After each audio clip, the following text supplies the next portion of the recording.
नमस्कार, जय भवानी। मैं आर सरकार स्काई एकेडमी 360 में आप सभी का स्वागत करते हैं। हम लोग इतिहास की क्लास में आज की जो क्लास होगी वह मगध के उत्कर्ष के बारे में पढ़ेंगे। मगध का कैसे हम लोग महाजनपद काल के बारे में पढ़ चुके हैं। अब मगध का उत्कर्ष के बारे में पढ़ेंगे कि मगध का उत्कर्ष जो है कैसे हुआ। ठीक है, उसके तहत अलग अलग वंश जो हैं वो अलग अलग वंश के बारे में पढ़ेंगे। अलग अलग वंश, उसमें हर्यक वंश हो गया, शिशुनाग वंश हो गया, नंद वंश हो गया। इन सब वंशों के बारे में हम लोग देखेंगे कि क्या क्या है। ठीक है, तो देखते हैं।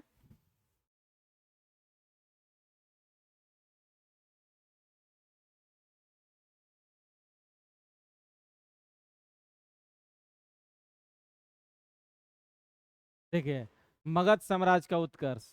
मगध साम्राज्य जो है वह प्राचीन भारतीय इतिहास का एक महत्वपूर्ण घटना है जो राजनीतिक, आर्थिक, सैन्य और सांस्कृतिक दृष्टि से अत्यंत शक्तिशाली था। कहने का यहाँ पर मतलब है कि जो मगध राज्य था वह सामाजिक, आर्थिक, राजनीतिक दृष्टि से जो है बहुत ही शक्तिशाली था। ठीक है, इसका जो मगध का जो उदय हुआ वह कब हुआ? 6ठी शताब्दी ईसा पूर्व से शुरू होकर मौर्य काल तक चला। यानी मगध का जो उत्कर्ष हुआ, मगध की जो मगध जो साम्राज्य बना, बहुत विस्तृत साम्राज्य बना, इसकी उत्पत्ति कब हुई, इसका उत्कर्ष कब हुआ?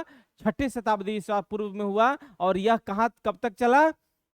मौर्य काल तक चला। ठीक है, उसके बाद जो है धीरे धीरे मौर्य साम्राज्य का पतन होता है और गुप्त काल का जो है क्या होता है? उदय होता है। ठीक है, तो यह जो है शुरू हुआ था। इसके बाद मगध साम्राज्य का उत्कर्ष। देखिए, मगध वर्तमान में जो है क्या है? मगध वर्तमान में बिहार राज्य के दक्षिणी भाग में स्थित था। कहाँ स्थित है? बिहार। मगध जो एक्चुअल में जो राज्य था, मगध साम्राज्य था, यह इसका संबंध बिहार राज्य से है और बिहार राज्य के दक्षिणी भाग से। किस भाग से? दक्षिणी भाग से, जिसकी प्रारंभिक राजधानी मगध जो थी, साम्राज्य था, इसकी प्रारंभिक राजधानी राजगिर, जिसे गिरिव्रज भी कहा जाता है। राजगिर जो है अभी वर्तमान में राजगिर है, राजगिर, गिरिव्रज, वो सब राजगिर का ही नाम है। ठीक है, अभी वर्तमान में राजगिर कहते हैं। और जिसकी राजधानी पहले जो है कहाँ थी? राजगिरी में, और बाद में जो है कहाँ बन गई? पाटलिपुत्रा में बन गई। ठीक है, इसके उत्कर्ष के, मगध के उत्कर्ष के अनेकों कारण है। उसमें एक कारण है सामरिक स्थिति। सामरिक स्थिति कहने का मतलब हुआ कि यह जो है मगध जो इतना बड़ा साम्राज्य बना, उसका कारण था कि सामरिक स्थिति के तहत अगर हम लोग बात की जाए तो उसके तहत गंगा नदी, सोन नदी, चंपा नदी, ठीक है, इससे घिरा हुआ था। मगध जो साम्राज्य था वह गंगा नदी से, सोन नदी से, चंपा नदी से घिरा हुआ था। और यह प्राकृतिक रूप से पूरी तरह से क्या था? सुरक्षित था। और रणनीतिक दृष्टि से यह व्यापार और युद्ध दोनों के लिए लाभकारी था। यानी कि यह जो है जो साम्राज्य था यह सामरिक दृष्टि से अत्यंत महत्वपूर्ण था। क्यों? क्योंकि इसमें गंगा नदी, सोन नदी, यमुना नदी, पहाड़ी क्षेत्र, इन सब से घिरा हुआ था, जिसके कारण जो है आसानी होती थी उस समय। ठीक है, उसके बाद दूसरा जो पॉइंट है वह है उर्वर भूमि और सिंचाई। कौन सा? उर्वर भूमि और सिंचाई। उर्वर भूमि से यानी कि जब सामरिक दृष्टि से महत्वपूर्ण है तो गंगा है, सोन है, तो यहाँ के गंगा के जो इलाके हैं, सोन के जो इलाके हैं, वहां पर जो है सिंचाई की सुविधा जो है बहुत अच्छी हुई। क्या हुआ? सिंचाई की सुविधा अच्छी हुई, जिसके कारण जो है भूमि क्या हो गई? उर्वर हुई। और उर्वर, उर्वर कहने का मतलब क्या हुआ? उपजाऊ। ठीक है, और कृषि का उत्पादन अधिक हुआ, जिसके कारण जो है जो मगध साम्राज्य था वह आर्थिक रूप से ज्यादा समृद्ध हुआ। ठीक है, इसके अलावा तीसरा पॉइंट है खनिज संपदा। क्या? खनिज संपदा। यानी मगध क्षेत्र में लौह यस्क भी बहुत ज्यादा थे, जिसके कारण उस समय लोहे के औजार की बहुत ज्यादा प्रचलन हो गई थी, जिसके कारण लोहे के औजार बनाना क्या हो गए थे? आसान हो गए थे। ठीक है, जिसके कारण सैन्य शक्ति में और औद्योगिक विकास में वृद्धि हुई। इसके बाद संगठित सेना और शक्तिशाली शासन। मगध के शासकों ने एक मजबूत और अनुशासित सेना का निर्माण किया। बिंबिसार, अजातशत्रु जैसे शासकों ने नए नए युद्ध हथियार, युद्ध नीति को अपनाया। जैसे कहने का मतलब हुआ कि जो संगठित मगध जो साम्राज्य था उसकी सेना क्या थी? संगठित थी, बहुत ही अनुशासन के तहत काम करती थी और बहुत ही शक्तिशाली थी। और मगध साम्राज्य के पास उस समय जो अलग अलग शासक हुए उनके पास अनेक अलग अलग प्रकार के हथियार थे। उसके बाद राजनीतिक कुशलता और विस्तारवादी नीति। मगध के शासक जो है क्या करते थे कि अपने साम्राज्य के विस्तार करने के लिए विवाह की नीति अपना लेते थे। विवाह करके जो है उस राजा, मान लीजिए कोई अलग राज्य है, उस राज्य के राजा की बेटी से शादी करके उस राज्य को अपने में मिला लेते थे। युद्ध करके, अगर मान लीजिए कोई नहीं मान रहा है तो युद्ध करके जीत लेते थे। कूटनीति के द्वारा, कूटनीति करके जो है उसको अपने में मिला लेते थे।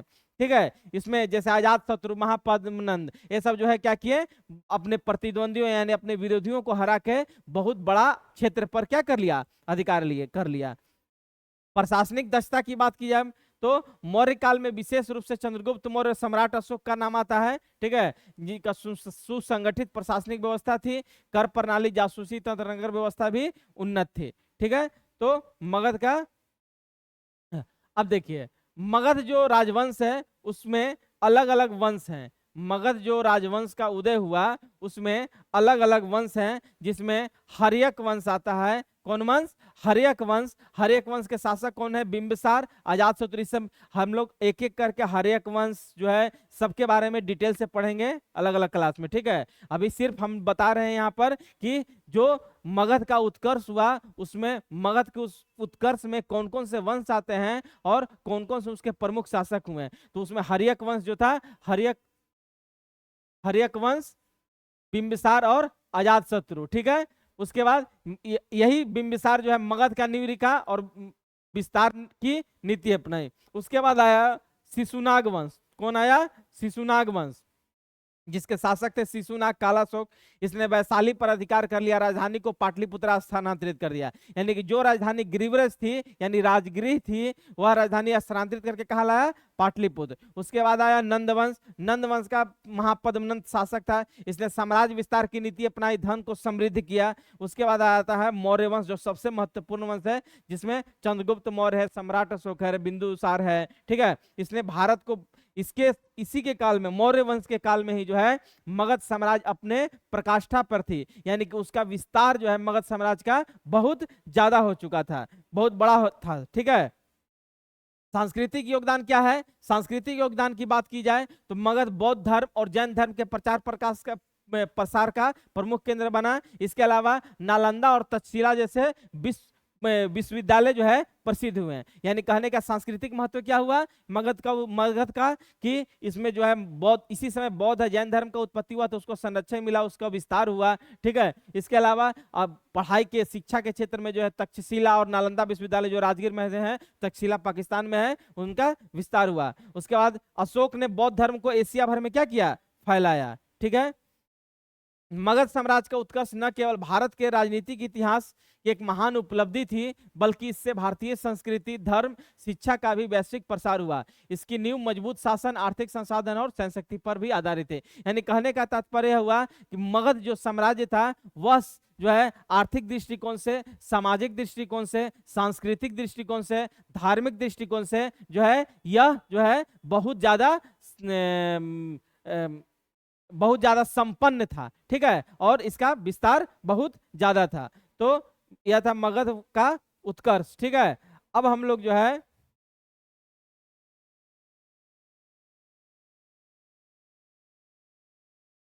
इसके तहत जो है सबसे पहला वंश जो है हर्यक वंश है। कौन सा वंश है?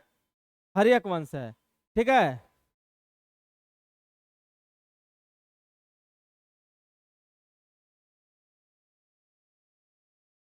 अभी हम लोग जो देखें वह क्लास था किसका? मगध का उत्कर्ष। ठीक है, मगध का उत्कर्ष के बारे में हम लोगों ने देखा कि मगध साम्राज्य में कौन कौन सा वंश आया। जैसे हर्यक वंश बताया मैंने, शिशुनाग वंश बताया, उसके बाद नंद वंश बनाया, उसके बाद मौर्य वंश बताया। और मौर्य वंश का जब पतन होता है तो गुप्त काल आता है। ठीक है, जो उसमें वो मगध का क्षेत्र जो है उस तरह उस नहीं रह पाता है जैसा अभी मौर्य वंश के समय में रहता है। ठीक है, क्योंकि पतन हो जाता है।